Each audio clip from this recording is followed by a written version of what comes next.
আসসালামু আলাইকুম সবাইকে। ডিভোর্স একতরফা হয় কি না?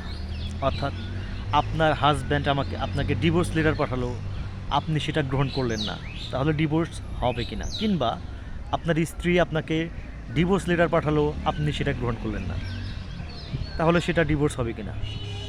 অথবা আপনার স্বামী বলতেছে আমি তোমাকে ডিভোর্স দিব, তো আপনি স্ত্রী হয়ে বলতেছেন আমি তো স্বাক্ষর করব না, তাহলে তো ডিভোর্স হবে না।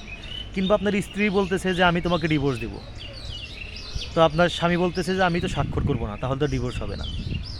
তো এইগুলো নিয়ে আমরা অনেক সময় দ্বিধাদ্বন্দ্বে থাকি যে একতরফা আমি নোটিশ পাঠিয়ে দিলে ডিভোর্স হবে কি না।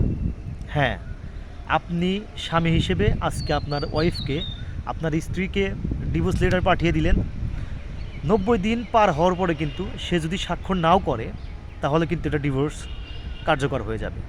এবং আপনার স্ত্রী যদি আপনাকে ডিভোর্স দেয়, আপনি যদি সেটা গ্রহণ না করেন, 90 দিন পর সেটা কিন্তু অটো কার্যকর হয়ে যাবে, অর্থাৎ ডিভোর্স হয়ে যাবে। 90 দিন পর আপনারা কিন্তু আর স্বামী স্ত্রী থাকবেন না, আপনাদের মাঝে বিচ্ছেদ হয়ে যাবে, আপনারা কিন্তু আইনতভাবে স্বামী স্ত্রী থাকবেন না।